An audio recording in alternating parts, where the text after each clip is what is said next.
Hi friends, എല്ലാവർക്കും royal മീഡിയയിലേക്ക് സ്വാഗതം. നമ്മൾ ഇന്ന് വായനാദിന ക്വിസായിട്ടാണ് വന്നേക്കുന്നത്. വായനാദിന ക്വിസ് ജൂൺ 19 LP UP വിഭാഗത്തിൻ്റെ ചോദ്യങ്ങളും ഉത്തരങ്ങളാണ്. 15 ചോദ്യങ്ങളെ നമ്മൾ പാർട്ട് 1 പഠിക്കുന്നുള്ളൂ. 2 പാർട്ടുണ്ട്. നമുക്ക് 30 ചോദ്യങ്ങളാണ്. ഇപ്പോൾ നമുക്ക് 15 ചോദ്യങ്ങളെ പഠിക്കുന്നുള്ളൂ. അടുത്തത് നാളെയാണ്. മറ്റന്നാളിലായിരിക്കും ക്വിസ് വരുന്നത്. ഒന്നാമത്തെ ചോദ്യം, ആരുടെ ചരമദിനമാണ് വായനാ ദിനമായി ആചരിക്കുന്നത്? ഉത്തരം PN പണിക്കർ. രണ്ടാമത്തെ ചോദ്യം, ശ്രീ N പണിക്കർ ജനിച്ചത് എവിടെയാണ്? CM പണിക്കറാണ്. നിലമ്പൂരാണ് കോട്ടയം. 1909 മാർച്ചിലാണ് ജനിച്ചത്. അടുത്തത്, ഏത് വർഷം മുതലാണ് കേരളത്തിൽ വായനാ ദിനമായി ജൂൺ 19 ആചരിക്കാൻ തുടങ്ങിയത്? ഉത്തരം 1996 ജൂൺ 19 മുതലാണ് ആചരിക്കുന്നത്. നാലാമത്തെ ചോദ്യം, PN പണിക്കരുടെ മുഴുവൻ പേരെന്ത്? ഉത്തരം പുതുവായിൽ നാരായണ പണിക്കർ എന്നാണ് ഓർത്തു വെച്ചത്. അഞ്ചാമത്തെ ചോദ്യം, കേരളത്തിൽ ഗ്രന്ഥശാല പ്രസ്ഥാനത്തിൻ്റെ തുടക്കം കുറിച്ചത് ആര്? ഉത്തരം PN പണിക്കരാണ്. ആറാമത്തെ ചോദ്യം, PN പണിക്കർ ചിത്രം ആലേഖനം ചെയ്ത സ്റ്റാമ്പ് പുറത്തിറക്കിയത് ഏത് വർഷം? ഉത്തരം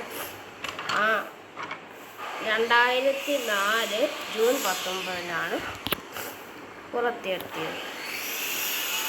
അടുത്ത 8ാമത്തെ ചോദ്യമാണ്, കിളിപ്പാട്ട് പ്രസ്ഥാനത്തിൻ്റെ ഉപജ്ഞാതാവ് ആര്? ഉത്തരം തുഞ്ചത്ത് രാമാനുജൻ എഴുത്തച്ഛൻ. നമ്മൾ 7ാമത്തെ ചോദ്യം പറഞ്ഞില്ലായിരുന്നു. മലയാള ഭാഷയുടെ പിതാവ് ആരാണ്? ഉത്തരം എഴുത്തച്ഛനാണ്. അത് നമ്മൾ പറഞ്ഞില്ല, വിട്ടുപോയി.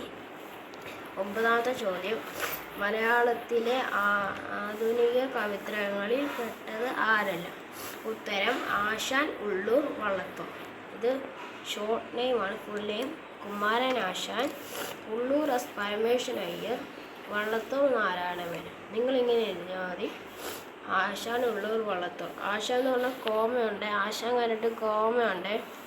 അടുത്തത് 10ാമത്തെ ചോദ്യം, ഭൂമിയുടെ അവകാശി എന്ന പ്രസിദ്ധ കഥ എഴുതിയത് ആരാണെന്നാണ്? ഉത്തരം വൈക്കം മുഹമ്മദ് ബഷീറാണ്. 11ാമത്തെ ചോദ്യം, മലയാളം അച്ചടിയുടെ പിതാവ് ആരാണ്? ആരാണെന്നാണ്?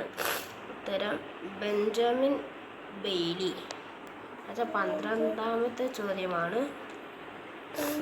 മലയാളത്തിലെ ആദ്യ സന്ദേശ കാവ്യം ഏതാണ്? ഉത്തരം ഉണ്ണി നീലി സന്ദേശം.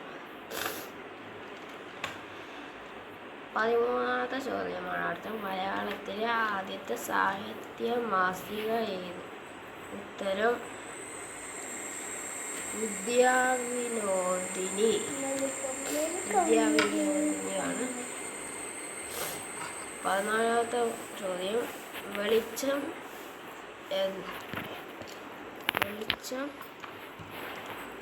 ദുഃഖമാണുണ്ണി, തമസ്സല്ലോ സുഖപ്രദം. ആരുടെ വരികളാണ്? അക്കിത്തം അച്യുതൻ നമ്പൂതിരിയാണ്. അടുത്ത 15ാമത്തെ ക്വസ്റ്റ്യൻ, രാമായണം എഴുത്തച്ഛൻ ആര്? വാൽമീകി. അടുത്ത 16 തൊട്ട് 30 വരെ അടുത്ത ഇതിൽ പഠിക്കുന്നതാണ്. ഇതിലൊരു ബോണസ് ക്വസ്റ്റ്യൻ ഉണ്ട്, അത് പറഞ്ഞുതരാം. ബോണസ് ക്വസ്റ്റ്യൻ എന്ന് പറയുന്നത് വേറെ സിമ്പിളാണ്. വൈക്കം മുഹമ്മദ് എഴുതിയ നാടകം ഏതാണ്? ഒന്നുകൂടെ പറയാം. വൈക്കം മുഹമ്മദ് ബഷീർ എഴുതിയ നാടകം ഏതാണ്? വെറും സിമ്പിളുള്ള ക്വസ്റ്റ്യനാണ്. അടുത്ത ഇത് ആരാ ആദ്യം കമൻറ്റ് ചെയ്യുന്ന ആ 2 പേരെ നമ്മൾ 3 പേരെ സെലക്ട് ചെയ്യും. അവരെ അടുത്ത പ്രാവശ്യം വിജയികളായി പ്രഖ്യാപിക്കുന്നതാണ്. ഇഷ്ടപ്പെട്ടെങ്കിൽ ലൈക്ക് ചെയ്യുക, ഇഷ്ടപ്പെട്ടെങ്കിൽ ഡിസ്ലൈക്ക് ചെയ്യുക, സബ്സ്ക്രൈബ് കൂടെ ചെയ്യുക. ഇതാണ്.